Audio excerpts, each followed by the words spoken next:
Hola, muy buenos días, señoras y señores, y bienvenidos al primer café en este jueves 28 de enero, víspera del comienzo de ese Congreso Nacional del Partido Popular, que según nos lleva meses anunciando el presidente José María Aznar, traerá cambios importantes en las ideas y en las personas. Antena 3 estará, como no, en ese congreso para darles cumplida información de lo que allí acontezca. Pero antes hemos querido invitar a uno de los hombres fuertes de ese partido y de ese gobierno, quien de hecho suena insistentemente como sucesor, para que nos adelante lo fundamental. Don Rodrigo Rato, muy buenos días. Buenos días. Está usted pletórico, inmenso, vamos, le salvan a usted de todas las quinielas, acumula usted éxito tras éxito económico. Bueno, yo creo que las cosas cuando van bien no pueden explicarse solo en una clave personal, ¿no? Es siempre una cuestión de equipo y es una cuestión de prioridades. Las prioridades, sobre todo las económicas, se fijan por el presidente del gobierno, y creo que lo que se ha demostrado en estos 3 últimos años, primero, es que nuestro programa electoral no solo era verdad y posible, sino que era probablemente el mejor, y segundo, que la coherencia y las decisiones tomadas todas en la misma dirección, pues surten unos efectos muy beneficiosos para todos, para los ciudadanos, para el empleo y para el futuro de nuestro país, ¿no? Bueno, vamos a hablar de todo. Hoy de números no toca, ¿eh? Hoy de números hablamos poquito, hablamos más de política, porque los números son bastante aburridos. Todavía. Además, como van todos muy bien, pues no... Bueno, ya trataré yo de colocar alguno. Esther Esteban, muy buenos días. Muy buenos días. José Mari Calleja. Buenos días, Isabel. Y Carmen Gurruchaga. Buenos días. Buenos días. Aquí les pongo a este pedazo de vicepresidente del gobierno para que le pregunten ustedes. Yo ataco porque, aunque no quiero que me hable usted de números, como usted es un hombre práctico y precisamente está acostumbrado a trabajar con cifras y con datos precisos, quería preguntarle a ver si es usted capaz de darnos una explicación concreta y práctica de lo que es ese centro reformista, del que tanto se habla y que ninguno sabemos muy bien dónde situar o en qué consiste. Bueno, yo creo que el centro político en España, como en el conjunto de los países europeos, significa, por un lado, la apuesta por el ciudadano, por el individuo, por la igualdad de oportunidades y por en un marco de referencia de libertades. Creo que temas como la libertad individual, como la libertad económica, como la libertad como uno de los instrumentos de desarrollo del ser humano, y también el convencimiento de que los individuos, cuando tienen oportunidades y cuando esas oportunidades son suficientes, pues saben resolver sus propios problemas, y que además los individuos tenemos una conciencia de solidaridad con los demás, pues ese es el marco de la política que nosotros representamos en España. Y eso también dentro de unas formas que en política, como en todo el resto de las cosas en la vida, son importantes, en las que la tolerancia y en las que pues el diálogo y la capacidad de consenso pues forman parte de lo que debe ser también la acción política. Eso es el centro político, y creo que en ese sentido el Partido Popular hace mucho tiempo que ocupa ese centro político, y no les quepa a ustedes ninguna duda que estamos en el gobierno de la nación y en 10 gobiernos autonómicos y en muchas decenas de gobiernos municipales precisamente por eso, ¿no? Sin embargo, señor Rato, ustedes en los 4 últimos congresos del partido han reivindicado siempre el centro. O sea, lo del centro no es una cosa nueva dentro del Partido Popular. ¿Qué diferencia hay ahora de estas 4 convocatorias anteriores? ¿Cómo se va a concretar? ¿En qué tipo de políticas se va a concretar ese centro político? Bueno, pues en las políticas de la España del siglo XXI. Es decir, estamos ante una nueva España, ante un nuevo siglo, en el que ya no tenemos algunos de los desafíos que teníamos antes. Sí, todavía tenemos algunos que no hemos sido capaces de superar en los últimos años, pero que hemos encontrado caminos por los que parece que podemos llegar a superarlos, como es el tema del paro. Y hoy estamos ante una España que ya no es un candidato a formar parte del euro, un candidato a formar parte de las grandes organizaciones europeas, sino que es miembro de esas organizaciones, y por lo tanto podemos enfrentarnos a ciertos problemas desde otra perspectiva y con otra capacidad. Somos una economía todavía modesta, pero al mismo tiempo estamos entre las economías más eficientes del mundo. Tenemos por delante de nosotros ya no el objetivo de formar parte del euro, pero sí de alcanzar la renta media que tienen los países euro. Tenemos por delante de nosotros la necesidad de abrirnos más al mundo, pero también de defender no solo nuestros intereses, sino nuestros valores. Y como es natural, un congreso del Partido Popular del año 99, aunque sea un congreso sobre el centro político, no puede decir lo mismo que un congreso del Partido Popular del año 89, simplemente porque no estamos en la misma España. ¿No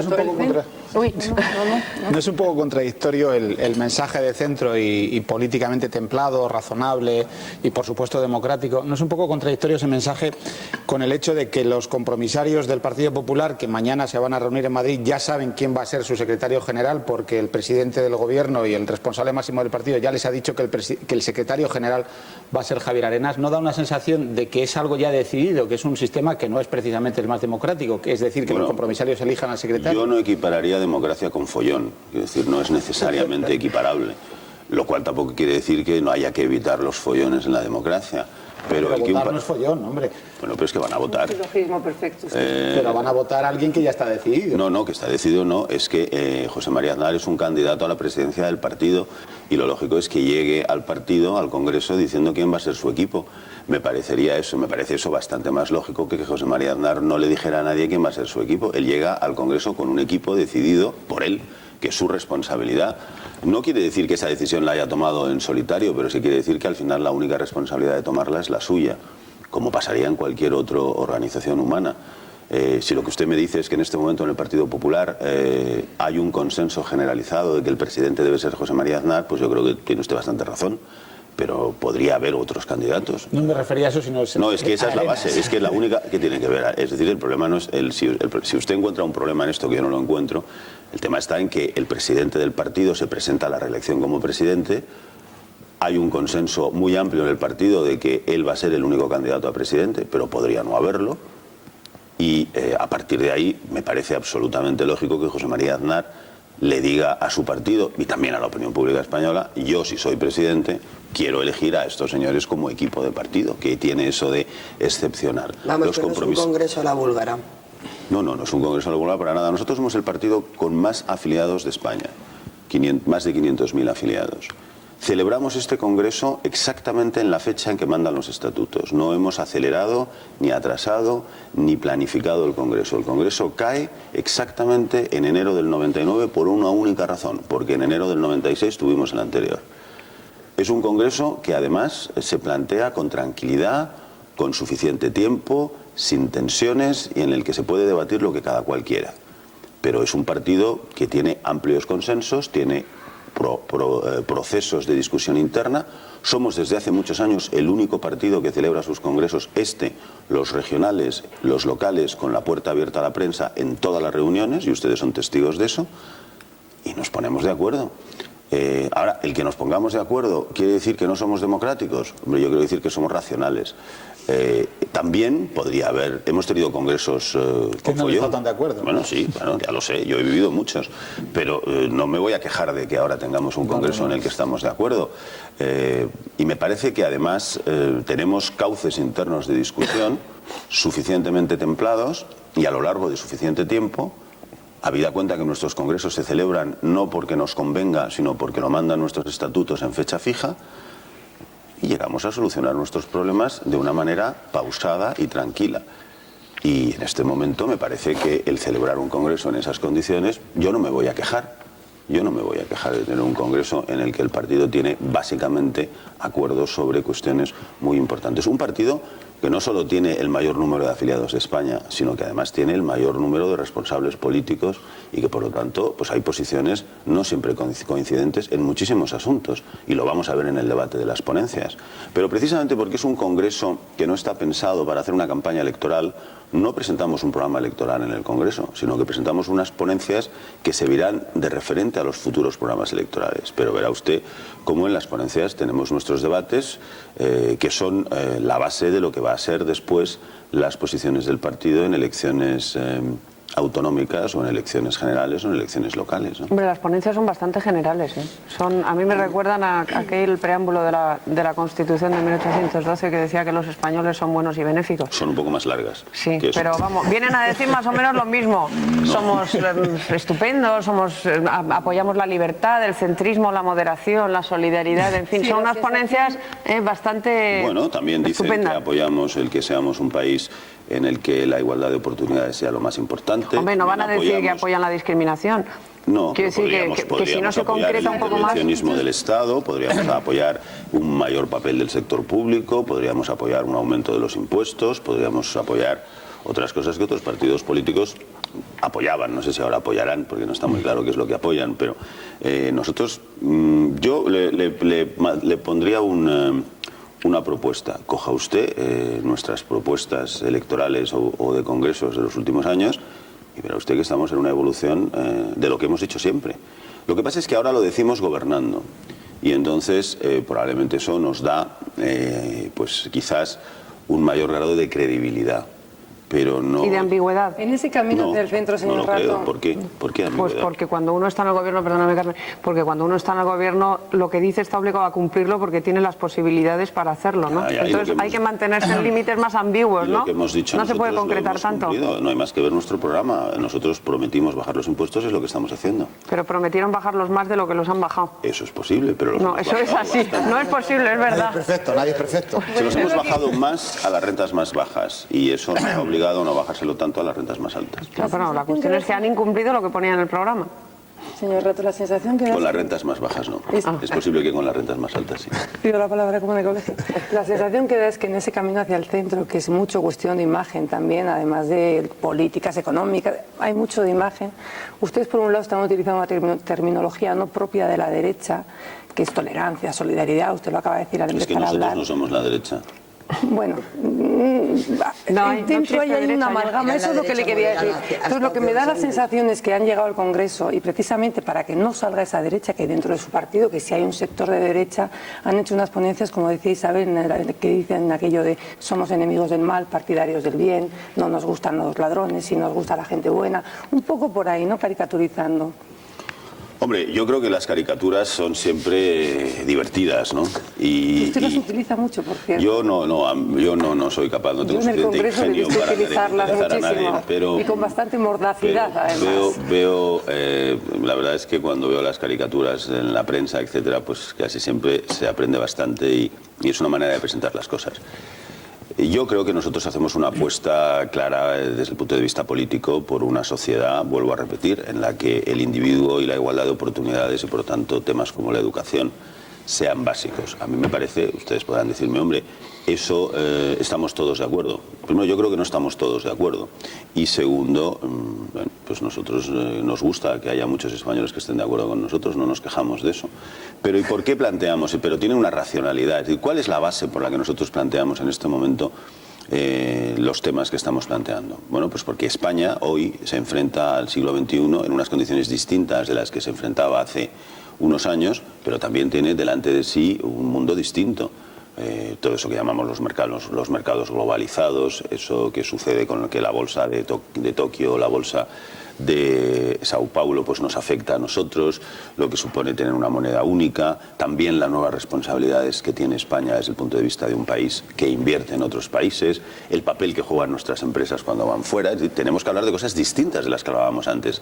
Hace 20 años lo que estábamos hablando es de poder consolidar la democracia, de poder entrar en la OTAN, de poder entrar en la Unión Europea, de llegar a tener una cierta estabilidad de precios. Bueno, todo eso ya no hay que hablar de ello, ahora hay que hablar de otras cosas, pero hay que hablar de muchas cosas importantes, también dándonos cuenta que una parte de nuestra sociedad no se debe quedar descolgada y que todavía tenemos la mayor tasa de paro que hay en Europa, que todavía tenemos un grave problema de empleo, sobre todo de las mujeres y de los parados que tienen poca formación, y que todavía hay un número muy alto de españoles que se encuentran en los niveles de vida mínimos, ¿no? Por cierto, un cotillo brevísimamente. ¿Su ponencia sobre la España en un mundo global, la hizo usted íntegramente o le metieron un poquito la pluma en Moncloa o le orientaron o lo ha hecho exclusivamente usted? El largo brazo de Moncloa. Pregunto. La he hecho con un equipo muy amplio. Es decir, mi ponencia realmente yo creo que por lo menos hay un mínimo de 20 personas que han trabajado en ella tanto como yo y que me gustaría reconocerles a todos ellos, algunos de ellos yo creo que incluso más que yo, que me han ayudado mucho. Y después tengo 300 y pico enmiendas, 50 enmendantes, y después, como usted muy bien sabe, el largo plazo de Moncloa, claro. Me ha llamado la atención mucho, si me permite, señor Rato. Ha guiñado un ojo, a ver, ha guiñado un ojo. Sí. Pero eso no se sabe por qué era. No se sabe por qué era, ¿no? Pero yo no sé, como no sé si la cámara lo ha captado, constato. Me ha gustado, ¿eh? Me llama mucho la atención oírle decir que ustedes no son un partido de derecha. Yo, si no recuerdo mal, cuando llegaron al poder decían, somos la derecha moderada. Y yo no me imagino a políticos como, por ejemplo, el señor Fraga, diciendo que no es de derecha. Ya no hay nadie de derechas. Pues lo dijo, Popular. No existe la derecha en este país. Yo creo que la obra de Manuel Fraga en política, desde el punto de vista de su contribución a la democracia y a la construcción del Partido Popular, y lo que el Partido Popular hoy representa en la España del siglo XXI, pues es una obra de primera magnitud. Pero si vemos lo que está haciendo Manuel Fraga en este momento en Galicia, en términos de la cultura gallega, en términos del pluralismo, en términos de la modernización de la economía y de la sociedad gallega, pues yo creo que es una política de centro absolutamente, ¿no? Creo que es una política que reúne, claramente las condiciones que antes he mencionado, la importancia del individuo, la igualdad de oportunidades como motor del cambio y la tolerancia y el diálogo como instrumentos de la acción política. ¿Y dónde está la derecha? Perdón un segundo. ¿Y dónde está la derecha en España? ¿Dónde está en este momento? Las personas que se sientan de derechas pues no están en el PP. Yo creo que nosotros, ya se lo he dicho, no somos que buscar otro partido. ¿Pero dónde están? Tendrán que buscar otro partido. ¿Y si les sale un partido a la derecha? De lo contrario. Pero en este país es un país libre. ¿No se avergonzaban ustedes de ser de derecha, señor Rato? Yo no me avergonzo de ser. Y ahora ya, nombras a la derecha y nombras a la derecha. ¿Por qué me acusa usted de avergonzarme de nada? ¿Usted cree que yo me avergonzo de nada? ¿Pero dónde Llevo está 20 la años en derecha? política y creo que puedo perfectamente Tendrán que buscar presentar otro partido. lo que he hecho ¿no? en estos últimos años, en estos últimos 20 años, que ya son un montón de años, y no creo que tenga demasiadas incoherencias, aunque como es natural, en 20 años uno va cambiando de opinión. Pero me da la sensación de que con políticos de mi misma edad y trayectoria en otros partidos, ha habido muchos que han tenido que cambiar de posiciones muy firmes, mucho más de lo que hemos tenido que cambiar nosotros. Señor Rato, el señor Vidal Quadras ha introducido o quiere introducir 32 enmiendas a la ponencia del señor Arenas. Él considera que durante un tiempo ustedes han estado hipotecados por los nacionalistas y han tenido que guardar palabras lógicas de su discurso como España, la lengua, en el baúl de los recuerdos hasta asentarse o hasta no necesitar tanto a los nacionalistas. ¿Ha llegado el momento de recuperar esas palabras, esa terminología que reivindica el señor Vidal Quadras? Yo quiero recordar, primero me parece que primero hay un principio básico y es no hacer declaraciones sobre declaraciones, porque lo que dice el señor Vidal Quadras está dentro de un conjunto de su trabajo en el que seguramente hay muchas más matizaciones. Por lo tanto, yo no quiero entrar en un debate sobre frases aisladas ni del señor Vidal Quadras ni de nadie. Bueno, las enmiendas no las conozco todas en detalle. Yo, si usted quiere creerme, sobre todo me he concentrado en mis 350 enmiendas y he confiado en que mis otros compañeros de ponencia se concentren en las suyas. Pero si me deja un momento, lo que quiero decir es que yo no quiero entrar en debate sobre unas enmiendas que no conozco en detalle y sobre una persona a la que le he oído muchas veces hablar en términos mucho más equilibrados que lo que usted acaba de decir atribuyéndoselo a él. Pero en general, lo que quiero decir que el Partido Popular ha abandonado palabras como las que usted ha dicho, España, la lengua del castellano. Bueno, me parece de una injusticia total, no hay más que verlo. Los discursos del presidente del gobierno desde mayo del 96 hasta la fecha, las actuaciones, entre otras, de la última ministra de Educación. Así está donde está. No, perdón, pues no está, vamos, es la tercera magistratura del Senado, del Estado si sale elegida. Sí, pero ya no es ministra de Educación, digo. ¿A usted le parece que había que hacer una ley de política? No me dejan acabar. No, sí, hay que ver cuál ha sido la posición de mi partido en el Parlamento catalán. Yo quiero recordarle a usted que el único partido que no ha votado a favor de algunas leyes que han salido apoyadas con mayoría muy amplia, no solo de Convergencia y Unió, sino del Partido Socialista en Cataluña, ha sido el Partido Popular. Y por lo tanto, y eso sí, con total respeto a las decisiones que toma una Cámara y aceptando las reglas del juego, pero también defendiendo nuestros postulados.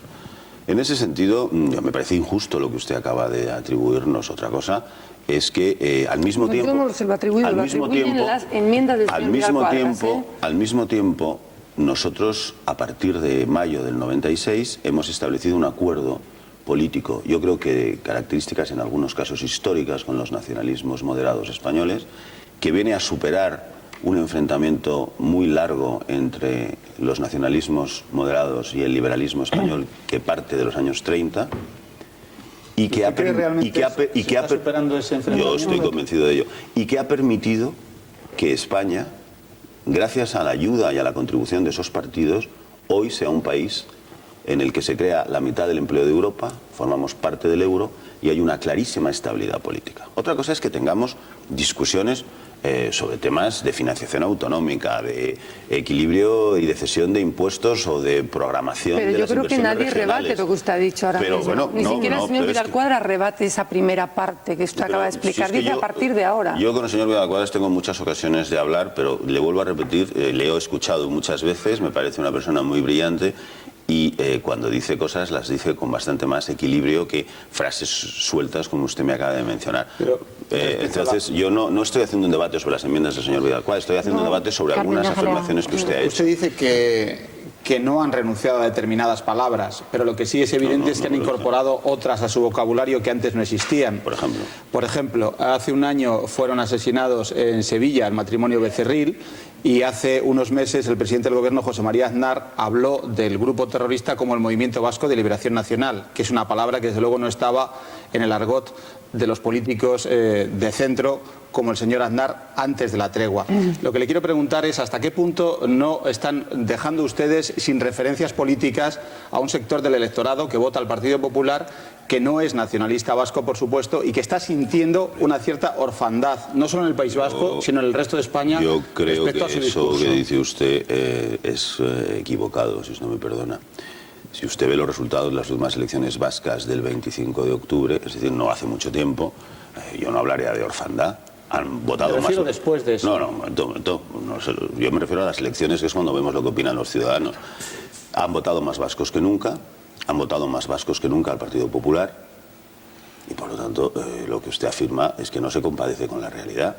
Las declaraciones que mis compañeros en el País Vasco, empezando por el presidente del partido allí, Carlos Iturgaiz, están haciendo, están defendiendo claramente las posiciones de una parte de la sociedad vasca. No, pero me refiero al hecho de que el presidente del gobierno en una rueda de prensa en Moncloa hable de ETA, de los que han asesinado al matrimonio Jiménez Becerril, a más gente. Refiriéndose... Han asesinado a mucha más gente. Digo porque han asesinado a más de 800, eso ya lo sabemos, pero es el aniversario ahora, por desgracia. Pero usted qué trascendencia le da... Me parece muy importante que un presidente del gobierno hable de unos terroristas como Movimiento Vasco de Liberación Nacional, porque da a entender que es que estamos oprimidos. No, es como se denominan ellos y como ya, lo claro, denomina... pero una cosa es que se denominen ellos y otra cosa es que los demás tengamos que asumir esa terminología. Ellos se pueden denominar salvadores de la patria y no por eso los tenemos que llamar así.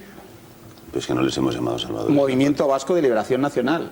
Ese es un entramado de organizaciones, como usted sabe muy bien, en la cual no solo se encuentra la organización ETA, sino otras muchas, y con ese nombre lo que se hace es describir no una sola organización, sino todo un entramado de organizaciones. Pero vamos, afirmar que la acción del Partido Popular en los últimos 3 años con respecto al terrorismo no ha sido contundente. No, yo me refiero... Entonces no sé a lo que usted se refiere. Señor Rato, yo me toda su preocupación toda su preocupación es que en una rueda de prensa se ha dicho Movimiento Nacional de Liberación. Yo lo que quiero decir es que eso es una preocupación legítima, pero no sé si la considero de gran entidad. Yo lo que me refiero es que el emplear esa terminología supone un corte con la forma en la que se han estado refiriendo ustedes, el Partido Popular y toda la gente que estaba contra el terrorismo, a los terroristas. Entonces me parece que es un síntoma... No he llevado constancia de que en todas las referencias en los últimos 20 años... Bueno, me entiende usted perfectamente lo que quiero decir. No le entiendo y le contesto. Lo que pasa es que no le gusta que le contesto, lo cual ya es algo... La sensación que yo le quiero transmitir es que en este momento el Partido Popular, la política que está llevando, la dirección del Partido Popular, en concreto José María Aznar, la dirección que está llevando respecto a los nacionalistas vascos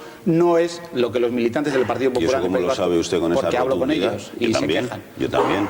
Pues hablaremos con militantes distintos. Y yo, pues es posible, porque hay 500.000, pero yo le digo lo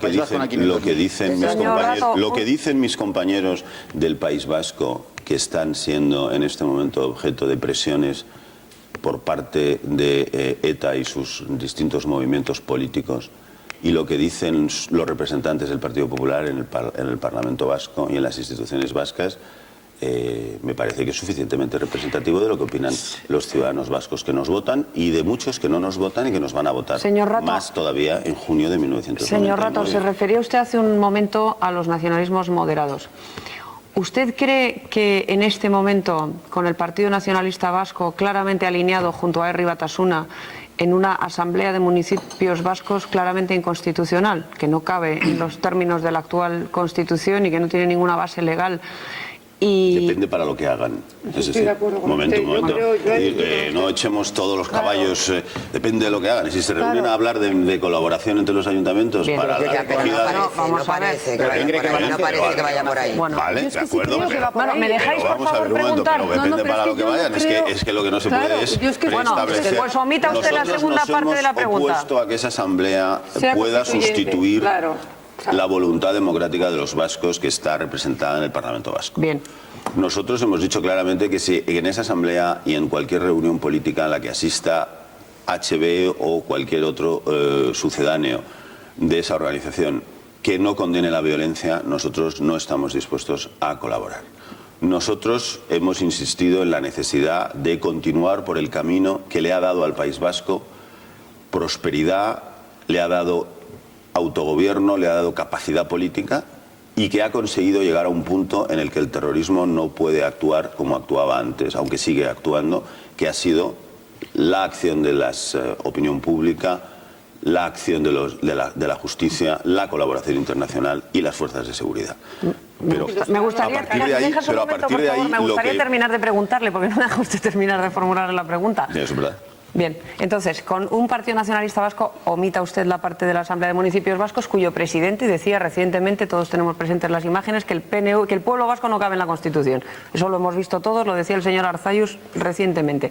Y con un Partido Nacionalista Vasco que está claramente alineado junto a Herri Batasuna, ¿usted cree que puede seguir hablándose de nacionalismo moderado y que puede seguir manteniéndose la colaboración entre el Partido Popular y el Partido Nacionalista Vasco en el Congreso de los Diputados como si tal cosa, como si aquí no pasara nada, haciendo caso omiso de esas manifestaciones reiteradas del Partido Nacionalista Vasco? No respaldamos cualquier posición que tome un partido, sobre todo en temas tan importantes como la Constitución o la defensa de los estatutos, la libertad de los ciudadanos y, por lo tanto, el respeto a los derechos de todos los ciudadanos, entre ellos, desde luego, la libertad de expresión, por no hablar del respeto del derecho a la vida. Y, por lo tanto, no vamos a contribuir a ninguna situación ni de la más mínima ambigüedad.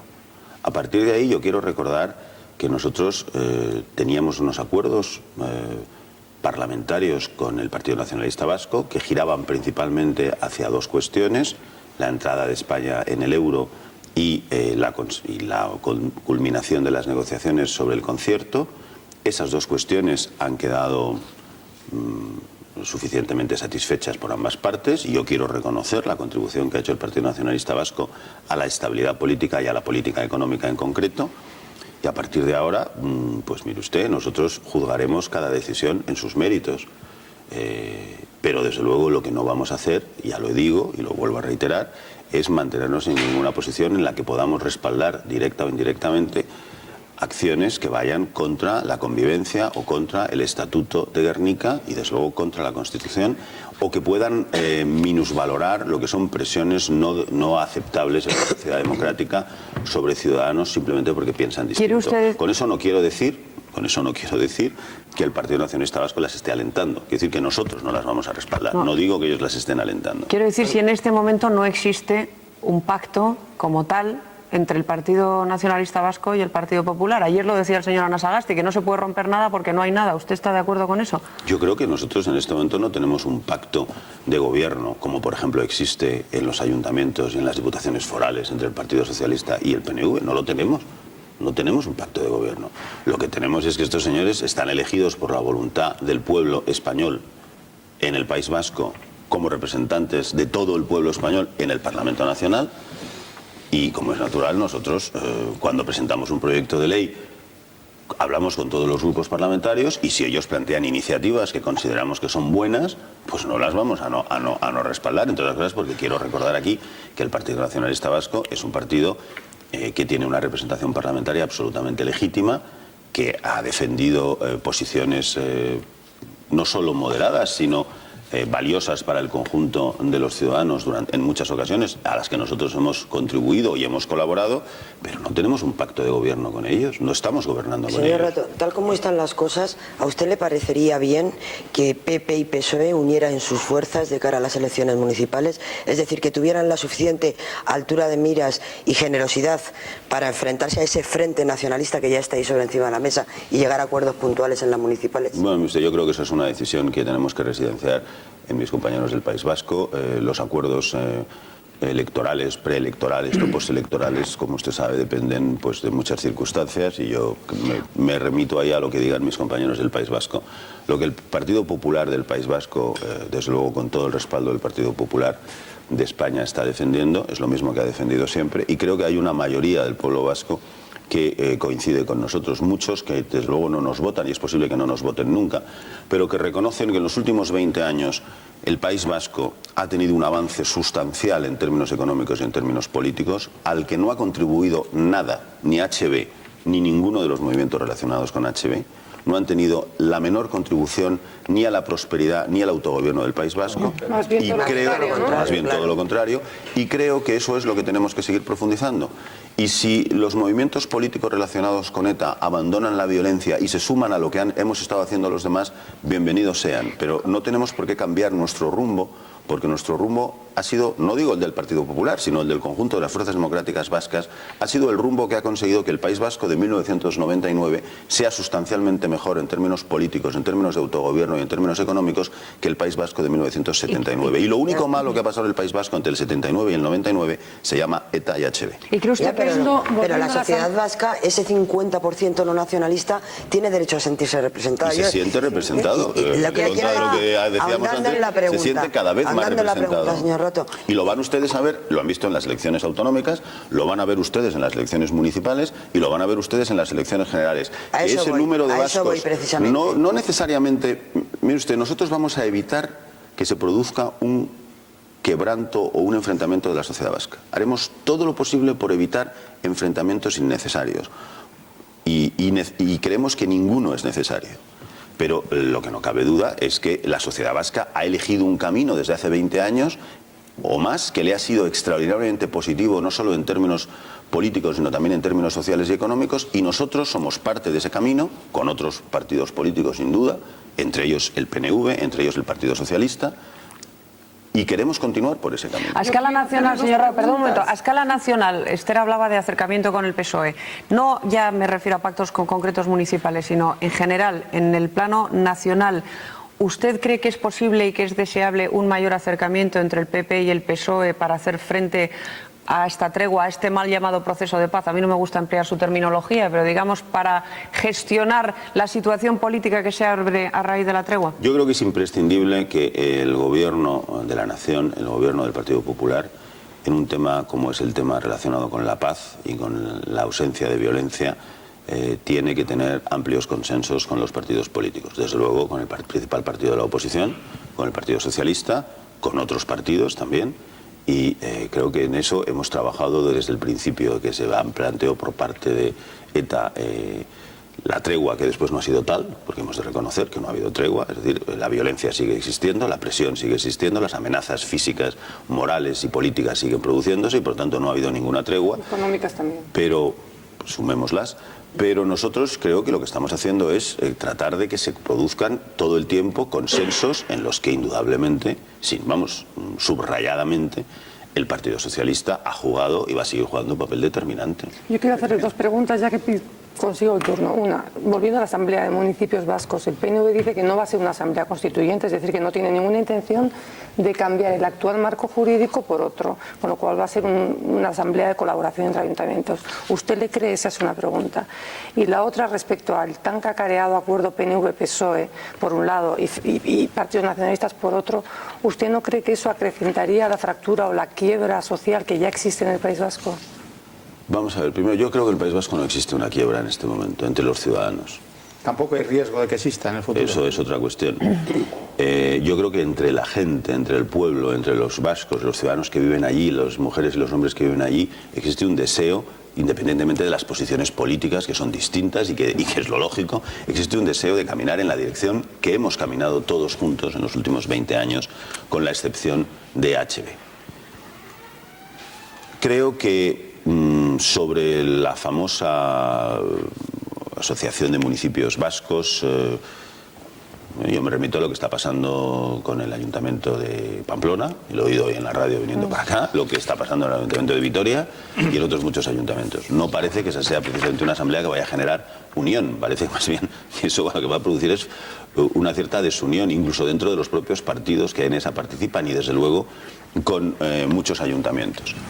Yo creo que las instituciones democráticas que existen en el País Vasco, desde luego el Parlamento Vasco, el Parlamento de Guernica y las diputaciones forales, son los instrumentos representativos básicos del pueblo vasco junto con los ayuntamientos. A partir de ahí, mire usted, todo lo demás, si ayuda a una mejor gestión pública de los recursos y a un mejor servicio al ciudadano, pues bienvenido sea. Ahora, si lo que se pretende con eso es suplantar el mandato político de las instituciones, no solo creo que van abocada al fracaso, es que creo que ya han fracasado.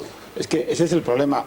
Ojalá, idílicamente, la colaboración de los municipios vascos sirva para resolver problemas, para gestionar mejor áreas culturales, áreas económicas, sería excelente. El problema es que Herri Batasuna quiere que esa asamblea de municipios vascos sea un embrión de contrapoder que acabe con las instituciones que existen en la actualidad. Y el problema, perdón un segundito, y el problema es que yo creo que la clave de esta asamblea es que introduce en la agenda política un problema que no está en los ciudadanos. Los ciudadanos hoy en el País Vasco tienen una convivencia razonable, civilizada. Con esta asamblea se agarra a la gente por las solapas para que automáticamente digan a favor o en contra.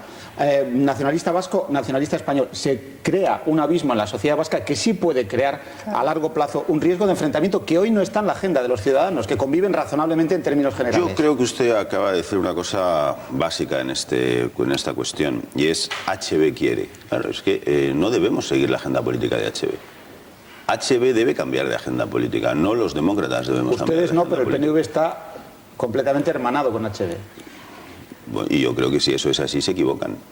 Y se lo hemos dicho en el País Vasco y se lo hemos dicho en el resto de España. Yo creo que si es así se equivocan. Hombre, eso ya lo ve, ¿no? Si es así, ya lo ve, ¿dónde están? Y las declaraciones que hacen. Y ya les hemos dicho que el pacto de Lizarra, lo hemos dicho en muchas ocasiones y lo vuelvo a repetir yo hoy, y el pretender que esa asamblea de municipios vascos no sea una asamblea de coordinación, de gestión de municipios, sino que sea una asamblea que sustituya la voluntad política de las instituciones vascas, es un gravísimo error. Y hemos dicho más, hemos dicho que por el camino de HB lo que vamos es al enfrentamiento entre los ciudadanos vascos. Claro. Enfrentamiento que los ciudadanos vascos no quieren.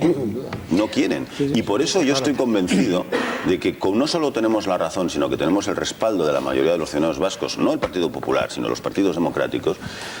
Si mantenemos la línea que durante los últimos 20 años nos ha llevado a donde estamos hoy en términos de autogobierno y en términos de capacidad política democrática, es como vamos a acertar y es por la que tenemos que seguir. Y desde luego el Gobierno de España tiene que continuar conciliando consensos como fue el Pacto de Madrid o como es la Mesa de Ajuria Enea, que permitan continuar en esa dirección en la que claramente lo que sale victorioso, lo que tiene éxito al final es una mayor convivencia y una mayor capacidad política de los ciudadanos vascos dentro de España y en el proceso que España está protagonizando en Europa. Me están pasando preguntas de nuestros telespectadores vía correo electrónico y vía teléfono y le anuncio que van todas de Hacienda. No sé por qué, le ven a usted cara de recaudador o algo, porque van todas de impuestos. ¿Quiere decir que esto que estamos hablando? Luego se las pregunto. Igual es que es un ministerio, ¿no? Es que el bolsillo es el bolsillo y lo de los impuestos... Tendríamos que hablar igual más de Hacienda. Hablando de Hacienda, yo quiero cambiar el tercio porque ya hemos hablado mucho del País Vasco. Venga, sí. ¿Qué le parece a usted la propuesta, amenaza, no sé cómo llamarla, que ha hecho el presidente de la Comunidad de Madrid, don Alberto Ruiz Gallardón, quien ha anunciado que todo lo que consiga Pujol para Cataluña en materia fiscal lo va a exigir él para Madrid también?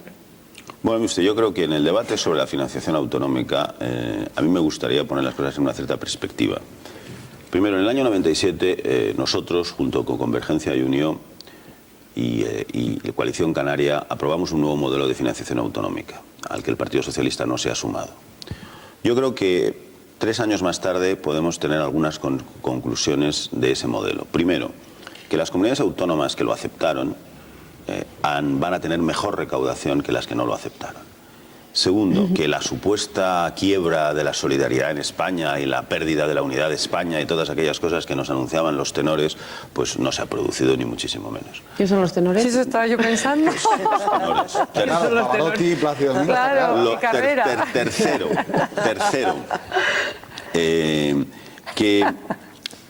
Tercero, me perdí que la corresponsabilidad fiscal, que la corresponsabilidad fiscal, es decir, que los parlamentos autonómicos puedan empezar a tomar decisiones sobre los impuestos que tienen cedidos, ya sea el impuesto que tienen cedidos totalmente, como puede ser el del patrimonio, o los que tienen parcialmente, como es el impuesto de la renta, pues se producen decisiones razonables, que además nos han permitido introducir medidas técnicas que son iguales para los territorios forales que para los territorios de régimen común. Y cuarto, que en el año 2001, cuando hayamos visto la evolución completa del proceso y si realmente la corresponsabilidad fiscal y la cesión de tributos permiten una mejor financiación y más autogobierno en las comunidades autónomas, pues a partir de ahí empezaremos a construir. Que en estos momentos, al borde de una campaña electoral en comunidades autónomas, empiecen a salir propuestas de cómo debemos tomar decisiones en el año 2001, pues entra dentro de lo lógico, pero también tienen que comprender que el gobierno de España no tiene por qué estar haciendo debates electorales sobre parlamentos autonómicos. Los deben hacer los partidos en esas comunidades autónomas. ¿Es usted consciente de que no me ha contestado? Porque yo le preguntaba por Ruiz Gallardón y lo que había dicho, y la amenaza de pedir lo mismo que consiga. El señor Ruiz Gallardón es presidente de la Comunidad Autónoma de Madrid y ha dicho mucho más que eso. El presidente Ruiz Gallardón ha dicho primero que él cree que los saldos netos, es decir, tratar de comparar lo que una comunidad recibe o deja de recibir del conjunto de España exclusivamente por los flujos presupuestarios, no es correcto, y yo coincido con él. Creo que no se puede medir lo que una comunidad autónoma recibe exclusivamente pensando en cuáles son las cuentas de las administraciones públicas. Hay otros flujos económicos que juegan ahí de manera muy importante. El PPV es el ejemplo más claro. Hay muchos ejemplos. Segunda cuestión, que no se puede hablar de lo que recibe Murcia o lo que paga Murcia o lo que paga Valencia o lo que paga Cataluña. Ahí tenemos que hablar de lo que pagan los ciudadanos murcianos, catalanes, madrileños. Y hay ciudadanos en la Comunidad de Madrid que aportan al Estado más de lo que reciben y hay muchos ciudadanos en la Comunidad de Madrid que aportan menos de lo que reciben. Y lo mismo pasa en Sabadell y lo mismo pasa en todos los sitios. Tercero o cuarto, ya no sé dónde tienen ustedes. Loco, le tenemos loco. Loco, desde luego. Cuando hablamos de Madrid, o hablamos de Cataluña, o hablamos de Valencia, o del papel de las administraciones públicas, no solo existen las comunidades autónomas. El señor Ruiz Gallardón, el señor Pujol, el señor Zaplana son muy importantes, pero también son muy importantes los ayuntamientos y el Estado central. Sí, el Estado central hace muchas cosas por los ciudadanos que viven en Cataluña o por los ciudadanos que viven en Andalucía, como las hacen las comunidades autónomas, como las hacen los ayuntamientos. Entonces, esa pretensión de que la única representación de unos determinados ciudadanos es una determinada administración pública, a mí me parece un poco excesiva. Dentro de eso, yo creo que estamos en el buen camino desde el punto de vista del sistema de financiación. Estoy seguro que en el año 2001, independientemente de que gobernemos nosotros o gobiernen otros, el camino será el de la corresponsabilidad fiscal y el de compartir impuestos, y a partir de ahí vamos a esperar al 2001. Si queda mucho por favor. Pero rapidísimo porque nos quedan 10 Quería minutos. entrar directamente en el tema de Pujol. Sea o no sea una propuesta en clave electoral, ¿qué le parece a usted esa petición que hace Pujol del 60% del IRPF, el 50% del IVA, el 100% de los impuestos especiales? Porque, y los huevos duros. Efectivamente. Mire, ¿Eso sería inaceptable en este momento? Pero vamos a ver, en este momento no es en este momento no es una propuesta para discutirla en este momento. En el año 2000, el año 2001, cuando toque. yo lo que propongo, que me parece lo razonable, es que en el año 2001 veamos lo que ha sucedido. Veamos si los parlamentos han podido tomar decisiones autonómicas y autónomas sobre sus ingresos. Veamos qué ingresos son los que permiten una mejor financiación de las comunidades autónomas y al mismo tiempo permiten también una acción política y económica del Estado y del Gobierno de la Nación. Y entonces tomemos decisiones. Yo creo que hemos sentado las bases para que haya una mayor autonomía de ingresos en las comunidades autónomas y que no solo las comunidades forales, como es Navarra y el País Vasco, sino las comunidades de régimen común, como pueden ser Madrid o Andalucía o Cataluña, puedan tomar decisiones sobre sus ingresos y puedan tener una política de ingresos que acerque más al ciudadano las decisiones, que yo creo que es uno de los grandes elementos del siglo XXI que está recogido en nuestras ponencias, acercar al ciudadano cada vez más las decisiones. Y creo que por ese camino podemos ir. Pero vuelvo a repetir, creo que primero, utilizar el criterio de los saldos netos es una equivocación, porque además todos los estudios sobre saldos netos son estudios a la medida, porque depende de los ingredientes que quieras meter, te sale el resultado que tú quieres. Segundo, creo que no debemos partir de la base de que una sola administración representa a todos los ciudadanos de un determinado territorio. Y a partir de ahí, en el año 2001, será el momento de debatirlo. Que Convergencia y Unió ahora quiere decir que a ella le parece que hay que tener una determinada dirección y que no solo debe ser un impuesto directo, sino que debe haber también impuestos indirectos en la cesta. Bueno, pues en el año 2001 estudiaremos esas propuestas. Pero yo no veo, y no cabe duda, porque no hay por qué escandalizarse, entra dentro de la lógica democrática, que en Cataluña hay un periodo electoral, pero con eso yo tampoco trato de decir que la propuesta no sea una propuesta que vaya a mantenerse en el tiempo por parte de Convergencia y Unió. Estoy seguro que la mantendrán en el tiempo, pero también hay que entender que en las campañas electorales autonómicas no hay que hacerlas con el Gobierno de Madrid, hay que hacerlas con los partidos del Parlamento Autonómico, porque hay en algunos momentos en que parece que los partidos del Parlamento Autonómico y los parlamentos autonómicos no tienen responsabilidades. Discútase qué se ha hecho en los diversos parlamentos con la capacidad normativa, discútase cómo se han utilizado los recursos, pero en el ámbito de cada comunidad autónoma. Señor Rato, yo quería hacerle dos preguntas. Una, ¿va a seguir grabando la vivienda? Y la otra... Sí, y más que antes. Más que antes. Y la siguiente pregunta es... Esto suena a que hay de lo mío, ¿eh? No, es que al final es lo que a la gente le importa. Y la siguiente pregunta es... Ustedes dicen que han bajado las retenciones, pero ha bajado también la tabla que hay que pagar en junio o en mayo, cuando se liquida. Claro.